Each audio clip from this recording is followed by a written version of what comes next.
Hello. तो हम पढ़ रहे हैं reaction on the basis of heat. Heat के आधार पर दो तरह की रिएक्शंस होती हैं। पहली है एक्सोथर्मिक और दूसरी है एंडोथर्मिक।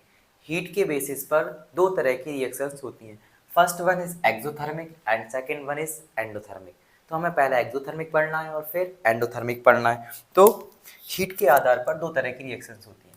पहली हम पढ़ रहे हैं एक्सोथर्मिक। एक्सोथर्मिक रिएक्शंस कैसी रिएक्शंस होती हैं?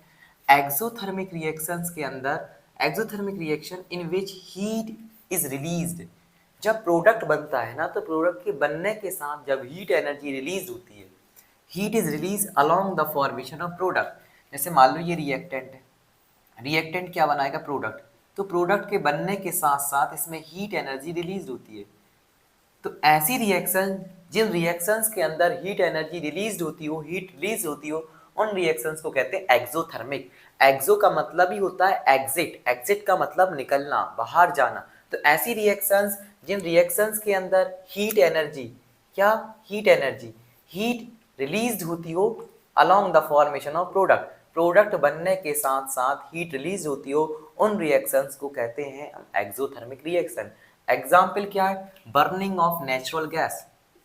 नेचुरल गैस की बर्निंग एग्जाम्पल है एक्सोथर्मिक रिएक्शंस का, है ना। जब आप कार्बन मीथेन को ऑक्सीजन के साथ बर्न करोगे तो कार्बन डाइऑक्साइड बनेगी। तो बर्निंग ऑफ नेचुरल गैस किसका एग्जाम्पल है? एक्सोथर्मिक का। और रेस्पिरेशन भी, रेस्पिरेशन में हम क्या बनाते हैं? एनर्जी बनाते हैं। रेस्पिरेशन में हम क्या बनाते हैं? एनर्जी, एनर्जी बनाते हैं रेस्पिरेशन में।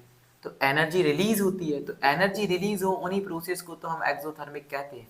तो रेस्पिरेशन और burning of natural gas exothermic के एग्जाम्पल है। एक्सोथर्मिक रिएक्शंस क्या होती हैं? ऐसी रिएक्शन जिन रिएक्शंस में हीट रिलीज हो रही हो फॉर्मेशन ऑफ प्रोडक्ट के साथ। जब प्रोडक्ट बन रहा हो तो उसके साथ साथ यदि हीट रिलीज हो रही है तो उन रिएक्शंस को हम एक्सोथर्मिक रिएक्शन कहेंगे।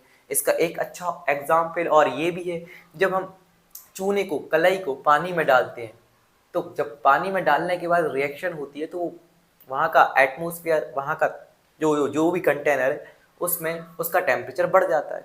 तो वो भी एक्सोथर्मिक का एग्जाम्पल है, वहाँ भी हीट एनर्जी रिलीज हो रही होती है। तो ऐसी रिएक्शंस, जिन रिएक्शंस के अंदर प्रोडक्ट के साथ साथ एनर्जी, हीट रिलीज होती हो, उनको हम एक्सोथर्मिक कहते हैं। एंडोथर्मिक क्या है? एंडोथर्मिक रिएक्शंस लिखा है, endothermic reactions are the reactions are those reaction जिसके अंदर क्या होता हो, रिएक्टेंट, जो भी रिएक्टेंट है वो एब्जर्व कर ले किसको? हीट को, है ना। हीट एनर्जी को वो क्या कर ले? एब्जर्व। और क्या बना दे? फॉर्मेशन। क्या, किसका फॉर्मेशन? प्रोडक्ट का फॉर्मेशन। उनको हम एंडोथर्मिक कहते हैं। जैसे फोटोसिंथेसिस और डिसोसिएशन रिएक्शन। ऐसी रिएक्शंस जिसमें जो भी रिएक्टेंट है वो रिएक्टेंट अगर हीट को एब्जर्व करे और प्रोडक्ट बनाए, उन रिएक्शंस को हम एंडोथर्मिक कहते हैं। यहाँ प्रोडक्ट साइड हीट है, यहाँ, अच्छा सॉरी, यहाँ रिएक्टेंट साइड हीट है, यहाँ प्रोडक्ट साइड हीट है। तो जिन रिएक्शन में हीट रिलीज होती है उनको हम एक्सोथर्मिक कहते हैं। जिन रिएक्शन में हीट एब्जर्व होती है उनको हम एंडोथर्मिक कहते हैं। एब्जर्व हीट हम प्रोडक्ट साइड दिखाएंगे, रिलीज हीट हम, सॉरी, एब्जर्व हीट हम रिएक्टेंट साइड दिखाएंगे, रिलीज हीट हम प्रोडक्ट साइड दिखाएंगे। एग्जाम्पल क्या है? Burning of natural gas, respiration किसके एग्जाम्पल है? एक्सोथर्मिक की। फोटोसिंथेसिस, फोटोसिंथेसिस में हीट, फोटोसिंथेसिस में सनलाइट आती है तो सनलाइट प्लांट एब्जर्व करते हैं, फिर फोटोसिंथेसिस होती है।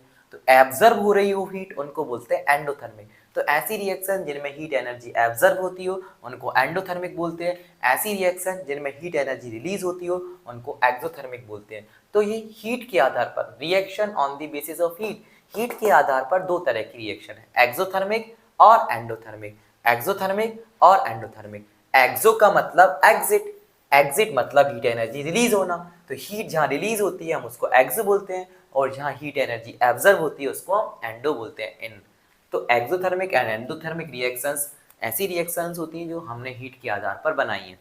एक्सोथर्मिक में हीट रिलीज होती है, एंडोथर्मिक में हीट एनर्जी एब्जर्व होती है।